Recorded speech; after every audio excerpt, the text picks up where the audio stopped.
আজকে উম্মত নবীর আদর্শ মানতে চায়, নবীর গোলাম হইতে চায় না। যুবক সব চায় কিন্তু নবীর গোলাম হইতে চায় না। যুবক নবীকে চিনতে চায় না, নবীকে মানতে চায় না, নবীর মতো চেহারা চায় না, নবীর মতো বেশভূষা চায় না। যুবক চায় আধুনিক হইতে চায়, আধুনিক। হয় যুবক, তোমাদের পায়ে হাত রেখা বলি, তোমরা আমাকে বুঝাও না, আমি সারা দুনিয়া চষা। আল্লাহকে যদি আমি রাজি করে যেতে পারি, আল্লাহকে খুশি করে যেতে পারি, আল্লাহকে যদি পায়া যেতে পারি, তাইলে আমি বাদশাহ। এইখানেও বাদশাহ, ওইখানেও বাদশাহ। যদি আমার কাছে কিছু নাও থাকে, তারপরও আমি বাদশাহ। বুঝাইতে কি পারলাম? হ্যাঁ, কিন্তু বলা আমি শেষ জায়গায় চলে আসছি, উঠাউঠি করেন না। বলার মানুষ হয়তো প্রশ্ন করবে, আল্লাহকে পাবো তো পাবো কি কইরা? লা তারাহুল উয়ুন, আল্লাহকে তো চোখেই দেখা যায় না। ওয়ালা তুখালিতুহুদ দুনুন, ধ্যান ধারণায় আল্লাহকে আনা যায় না। ওয়ালা ইয়াসিফুল ওয়াসিফুন, বর্ণনা দিয়ে শেষ করা যায় না। আমি আল্লাহকে পাবো তো পাবো কি কইরা? তো আল্লাহ আমাদের উপরে দয়া করছেন যে আমাকে পাইতে হবে না। মান আতা আর রাসূল ফাকাদ আতা আল্লাহ, আমার বন্ধুর গোলাম হয়ে যাও, তাইলেই আমাকে পাওয়া যাবে। তুমি আমার বন্ধুর গোলাম তো আমারও গোলাম, বন্ধুকে পাইলে আমাকে পাওয়া যাবে। আল্লাহ সহজ করে দিচ্ছেন, এই জন্য শেষ জায়গায় চলে আসছি। মুহাম্মদুর রাসূলুল্লাহর গোলাম হওয়া চাই, যে আল্লাহ রসুলের গোলাম। সময় 11:30 10:30 বাজতে চলছে পড়ায়, আর লম্বা করতে চাইতেছি না। ও মেরে দোস্ত, ওই মুহাম্মদুর রাসূলুল্লাহ আল্লাহ সহজ করে দিছেন।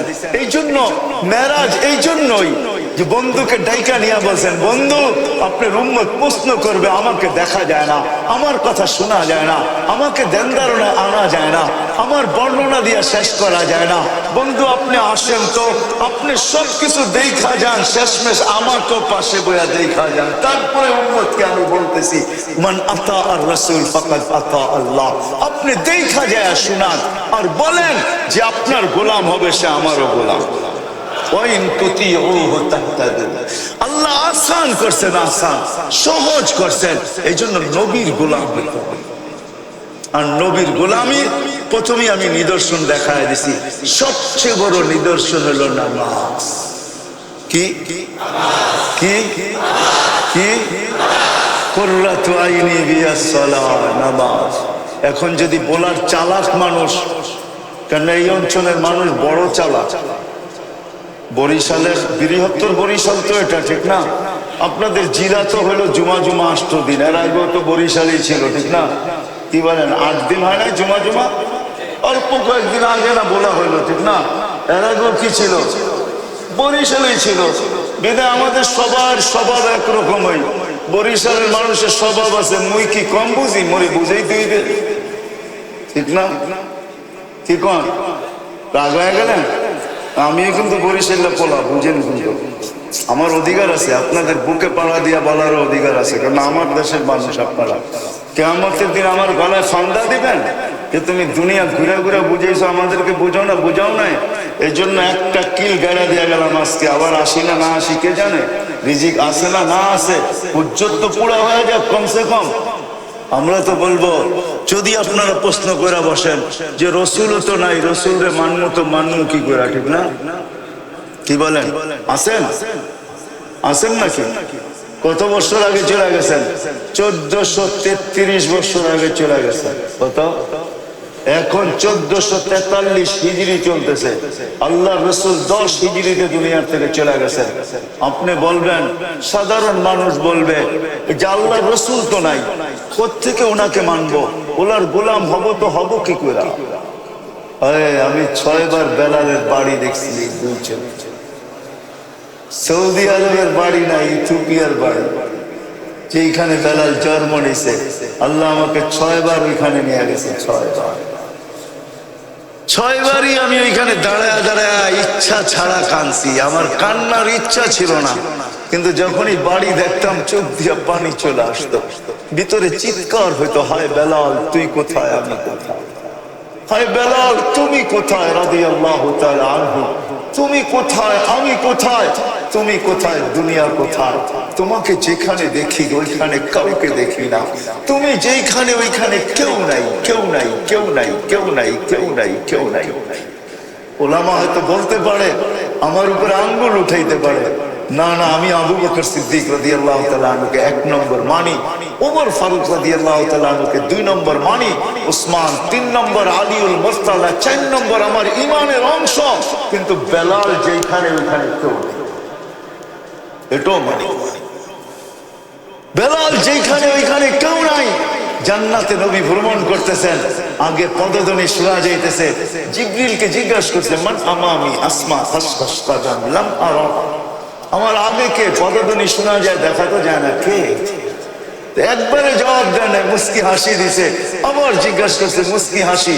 আবার জিজ্ঞাসা করছে, তো বলছে আবদুকা বেলাল, আপনার গোলাম বেলাল। আমি শব্দ ওইখান থেকে নিয়ে আসছি, আবদুকা বেলাল, গোলামে মোহাম্মদ। হায় হায়, শুধু শুধু তো কবি কলম উঠান নাই।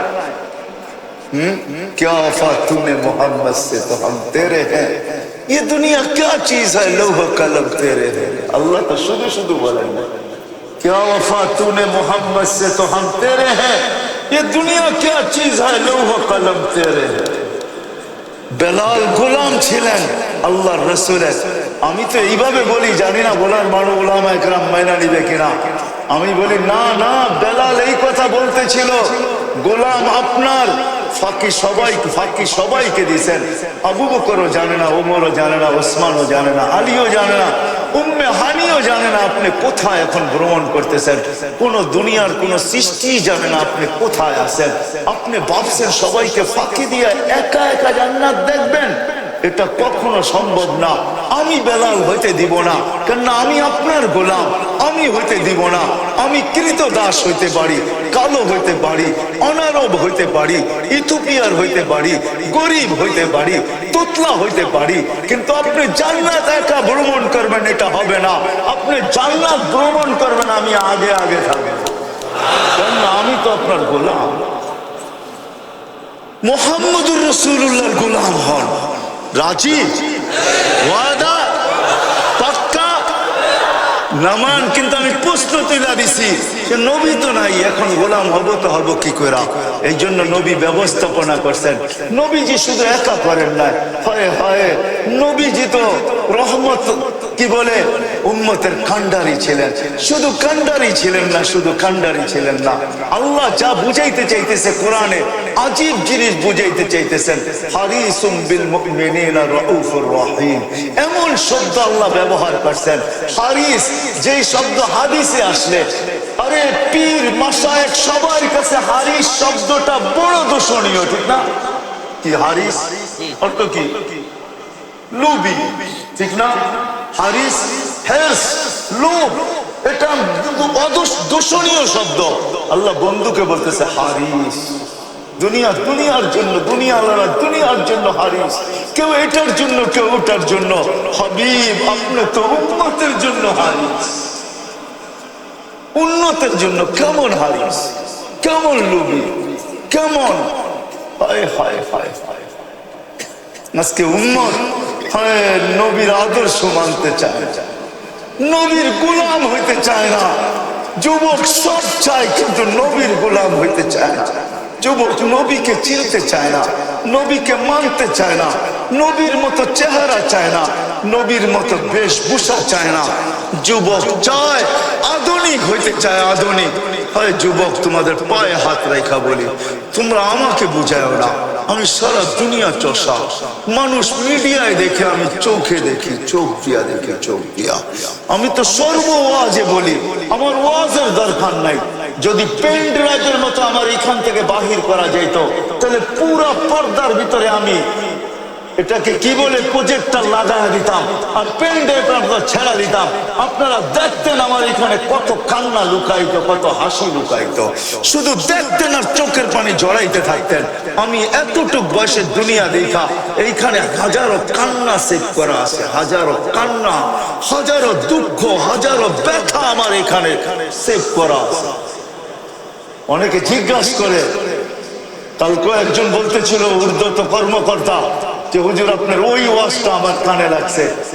আমি তো চোখে দেখছি, আমেরিকাতে মুসলমান সন্তান, দিনদার সন্তান, মাকে হুইল চেয়ারের থেকে উঠায়া বাচ্চার মতো কোলে উকরা নিয়া গাড়ির সিটে বসাইতেছে, তার পাশে দাঁড়ায় এক খ্রিস্টান ইংরেজ মহিলা চোখের পানি ঝরাইতেছে। আমি বলছি তুমি কাঁদো তো কাঁদো কেন? বলছে এই দৃশ্য দেখে আমি কাঁদতেছি। বলছি কিসের দৃশ্য? আমি ওকে খোঁচাইতেছিলাম যে কিসের দৃশ্য? দেখো নিজের মাকে বাচ্চার মতো কোলে করা হুইল চেয়ারের থেকে গাড়িতে বসাইতেছে, আর আমার বাচ্চা কোথায় হারায় গেছে আমি জানি। এই দৃশ্য দেখে আমি চোখের পানি জড়াইতেছি। তা আমি বললাম যেটা আমার ইসলামের শিক্ষা,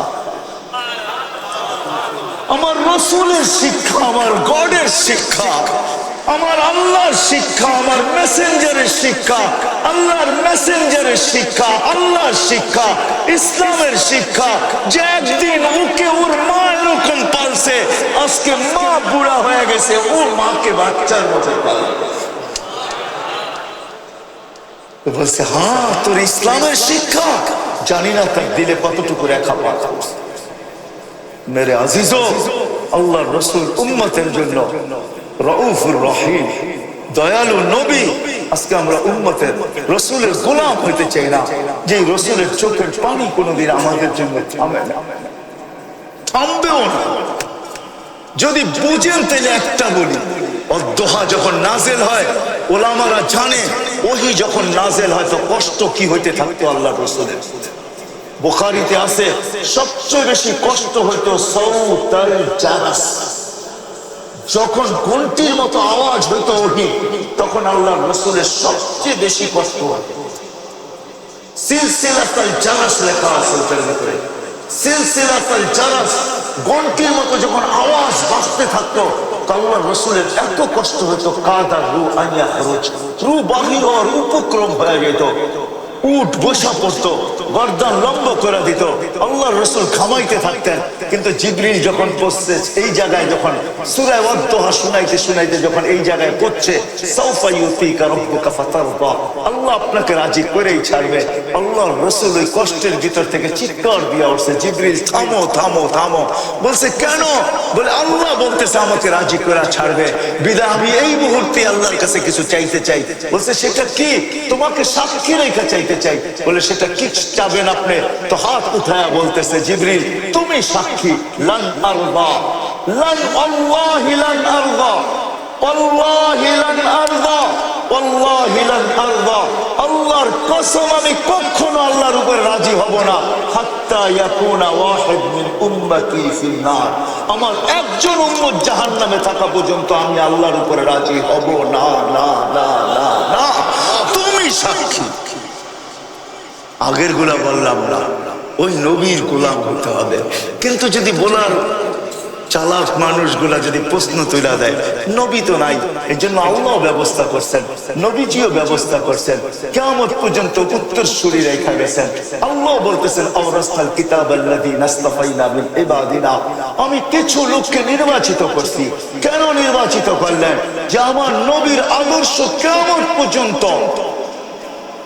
আমার নবীর আদর্শকে কিয়ামত পর্যন্ত সুরক্ষিত রাখার জন্য, জীবনকে রাখার জন্য। এই জন্য আল্লাহ রসুলের একটা জিনিসও হারায় নাই, এমনকি গাদার নামও হারায় নাই, এমনকি বকরির নামও হারায় নাই। রহিকুল মাকতুমের ভিতরে আছে, সিরাতের কিতাবের ভিতরে আছে, আল্লাহ রসুলের প্রত্যেকটা জিনিসের নাম পর্যন্ত সুরক্ষিত।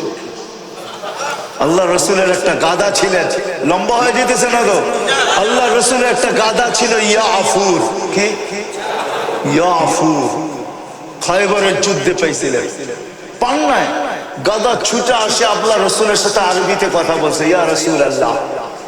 আল্লাহ রসুল হাত করে তাকায় আছে, গাদা আরবিতে কথা, তাও পিওর আরবি।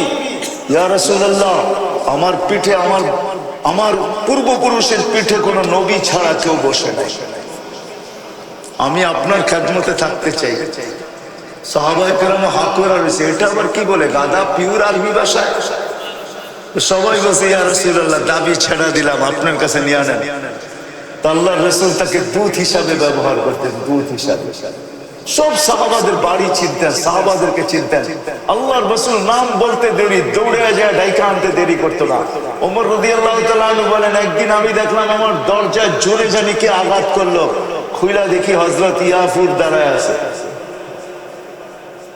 আর মাথা দিয়ে ইশারা দিতেছে ডাকে তোমারে। তো আমি দৌড় শুরু করলাম, আমার পিছে সেও দৌড়াইতে শুরু করলো। আল্লাহ রসুল কখনো পিঠে চড়তেন, কখনো দুধ হিসাবে ব্যবহার করতেন। হয় গাদা চিনছিল, আমরা নবী চিনি। যেদিন দুনিয়ার থেকে বিদায় নেন সবাই সয়া গেছে আল্লাহ রসুলের বিচ্ছেদকে, কিন্তু ইয়াফুর সইতে পারে নাই। মদিনার গলির ভিতরে ছুটতে ছিল, আকাশের দিকে মুখ করে চিৎকার দিতেছিল। সামনে কুয়া পায়া ঝাঁপ দিছেন, আর কুয়ার ভিতরে চিরদিনের জন্য কবর বানায় দিছেন। চিনছে গুই সব, যে ইঙ্গিত পায়া নিজের ভাগ্যকে খোলা এনেছে। ইঙ্গিত পায়া, ইশারা পায়া। আল্লাহ রসুল ছোট নাই, ছোঁয়া তো বড় কথা, শুধু ইশারা করছেন, ইঙ্গিত করছেন। আইয়ুহাদ্দাব বলতে দেরি, মাথা উঁচা করে চিৎকার দিতে দেরি হয় না। আরবি ভাষায় লাব্বাইক ওয়া সাদাইক ইয়া যাইনা ওয়াফা ইয়াউমিল কিয়ামা। ও দুজাহানের বাদশা, আমার ভাগ্য খুলে গেছে। শুধু ইশারা করছেন, ইশারা। আল্লাহ রাসূল জিজ্ঞাসা করছেন, লিমান তাবুদ, ইবাদত কার করিস? ফিস সামাই আরশুহু ওয়া ফিল আরদি সুলতানুহু ওয়া ফিল বাহরি সাবিলুহু ওয়া ফিল জান্নাতি রাহমাতুহু ওয়া ফিন নারি ইকাবুহু। ইবাদত কার করিস? যার সিংহাসন আকাশ, জমিনের ভিতরে রাজত্ব, সমুদ্রের ভিতরে রাস্তা, জান্নাতের ভিতরে রহমত, দোজখের ভিতরে আযাব। তো জিজ্ঞাসা করছে, মান আনা, আমি কে? আনতা রাসূল রাব্বিল আলামিন খাতামান নবিয়্যিন, আপনি সমগ্র জগতের রবের রাসূল, আপনি খাতামান নবী, আপনার পরে কোনো নবী নাই। মান আমানা বিকা ফাস, যে আপনার গোলাম হবে ওর ভাগ্য আমার মতো খুলে যাবে। মান কাযিবা খাবা ওয়া খাসির, যে আপনার গোলাম হবে না ও চির হতভাগা হবে, হতভাগা। কাহিনী যে গতাই ছিল, যে বদ্দু যে আল্লাহ রসুলকে কতল করতে চাইছিল, আল্লাহ রসুলের সামনে দাঁড়ায় বলতেছিল গুই সাহেবের কাহিনী, যে জানেন আমার মন কি চায়? আপনাকে হত্যা করি, আমাদের মাবুদদের দিল ঠান্ডা করি। তো মরা গুই সাহেব ছিল, আল্লাহ রসুল বারবার বলতেছিল যে আমি আল্লাহ রসুল, আমাকে মেনে নাও। আর উমর রাদিয়াল্লাহু তাআলা আনহু বারবার দাঁড়াইতেছিল আর বসতেছিল, দানি ইয়া রাসূলুল্লাহ আদরিব উনুকা হাদাল মুনাফিক, আমাকে দেন না, ছাড়েন না, ওরে সাইজ করি। তা আল্লাহ রসুল থামাইতেছিল, না না না। তো ও বলতেছে, মরা গুইসাব যদি সাক্ষী দেয় তাহলে আপনাকে মেনে নিব। ও ভাবছে মরা গুইসাব জিন্দা হবেই বা কোত্থেকে, সাক্ষী দিবেই বা কোত্থেকে। যখন গুইসাবের পুরা কাহিনী শুনছে, তো মাথায় হাত দিয়া বলতেছে, মা তারাক্তালি সাবিলা, তুই তো আমার জন্য কোনো রাস্তাই রাখলি না, আমি বাঁচবো তো বাঁচবো কোন দিক দিয়া? তারপরে বলতেছে, ইয়া রাসূলুল্লাহ, তাহলে হাত বাড়ান, ঈমান আইনেই ফেলে। ওই তো আমার 12টা বাজায় দিছে। তো মেরে দোস্ত, নবীর গোলামিতে কপাল খোলে কপাল।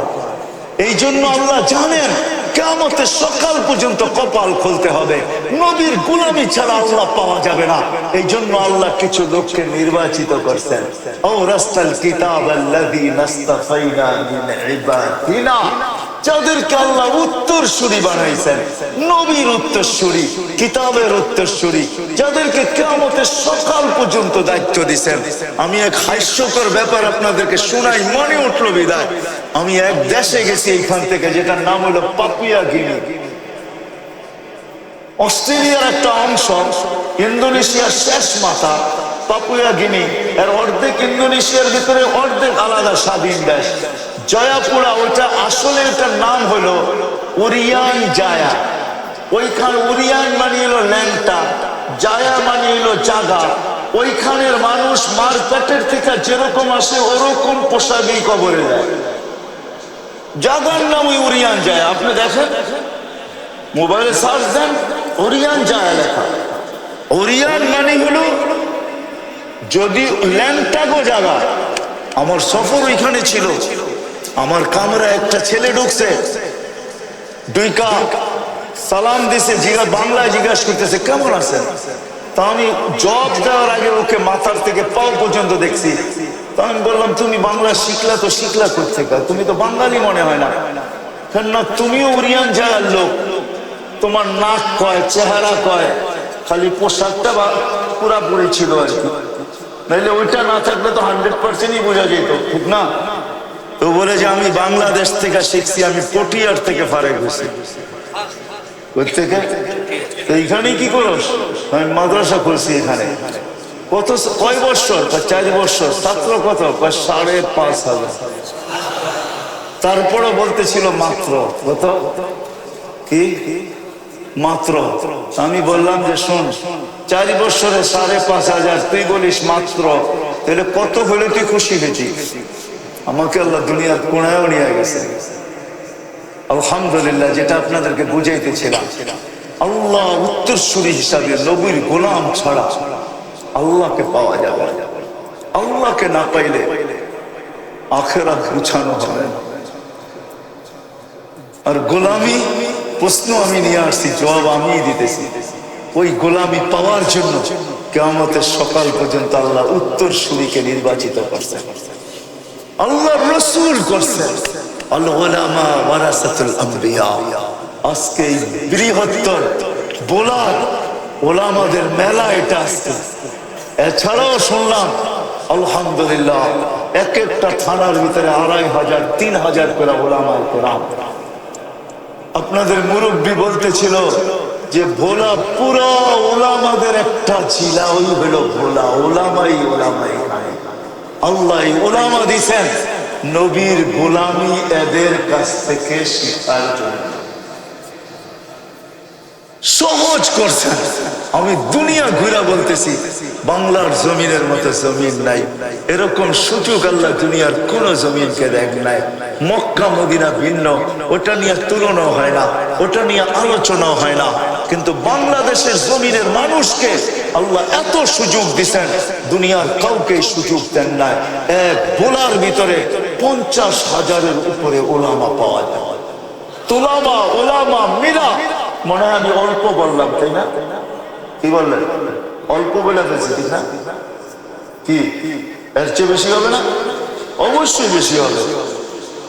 লক্ষাধিক ওলামায়ে কেরাম যেখানে, ওলামা তোলাবা এত সহজ কোথায় পেলেন? বিদায় আসেন যেখানে গ্রামে গ্রামে প্রত্যেক থানায় থানায় মাদ্রাসা। বিদায় আসেন, চলে যেতে হবে, থাকার সুযোগ এখানে কারো নাই। কিন্তু যাবো তো বটে, কিন্তু নিজেকে গুছায় নিয়ে যেতে হবে। নিজেকে আল্লাহর কাছে গ্রহণযোগ্যতা পর্যন্ত পৌঁছাইতে হবে। এটার জন্য তো একটা ওয়াদা আপনারা নামাজের করছেনই করছেন, দ্বিতীয়টা ওয়াদা করছেন নবীর গোলাম হবে। কিন্তু শিখবেন তো শিখবেন কোত্থেকে? এই জন্য আমি আপনাদেরকে গাঁটি দেখায় দিলাম।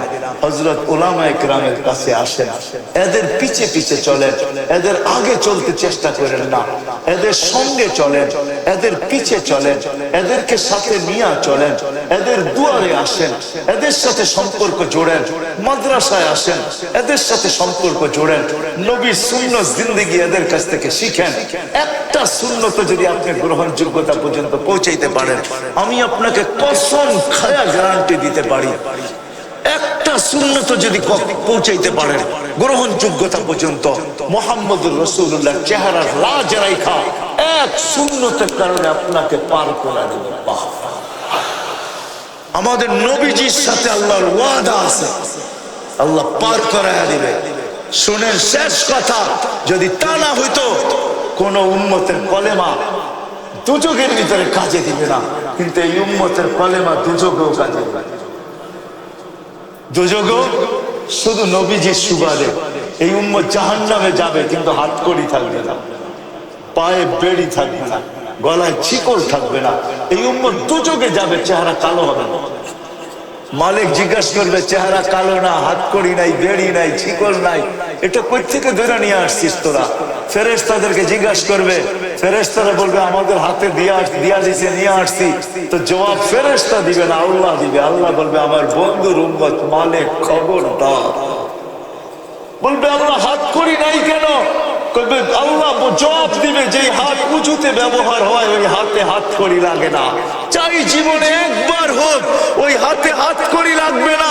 যেই পা মসজিদের দিকে চলে ওই পায়ে বেড়ি লাগে না। যেই কপাল আমার কুদরতি পায়ে লাগে ওই চেহারা কোনোদিন কালো হয় না, ওই গলায় কোনোদিন শিকল লাগে না। মালিক আমার বন্ধুর উম্মত তিন জায়গা ব্যতীত সব জায়গায় আগুন লাগায় দাও। চেহারা লাগাবে না, হাতে লাগাবে না, পায়ে লাগাবে না, বাকি শরীরে আগুন লাগায় দাও। মালিক আগুন রে বলবে খুঁজি ধরো, আগুন ছুটে আসবে। আল্লাহ আমাদেরকে কলেমা মনে করায় দিবে। আমরা আগুন দেখবার জোরে জোরে কলেমা পড়বো। আমার মনে আছে ছোটবেলা যখন অন্ধকার জায়গা দিয়ে রাত্রে যাইতে হইতো, বা কোনো ঝুপ ঝাড়ের ভিতর দিয়ে রাত্রে যাইতে হইতো, তো কলেমা পড়তে পড়তে পার হয়ে যেতাম গা, আর কোনো ভয় লাগতো না, জায়গা মতে পৌঁছা যেতাম। তো আল্লাহ কলেমা মনে করায় দিবে, কলেমা জোরে জোরে পড়তে থাকবে, আগুন পিছে ভাইগা যাবে, আবার বলবে ধর, আবার কলেমা পড়বে, আবার ভাইগা যাবে। এরকম 3 বার হবে, আগুন ভাইগা যাবে। তো মালিক রাগে চলে রাগ হবে, আগুনের উপরে লাঠি চার্জ করবে, ধরিস না কেন। আল্লাহ আগুনের জবান খুলে দিবে, বলবে লাইসালি সুলতান আলা মান ক্বালা লা ইলাহা ইল্লাল্লাহ মুহাম্মাদুর রাসূলুল্লাহ। যেই কলেমা পড়ে ওরে ধরার ক্ষমতা আমার নাই, তুমি ধরো।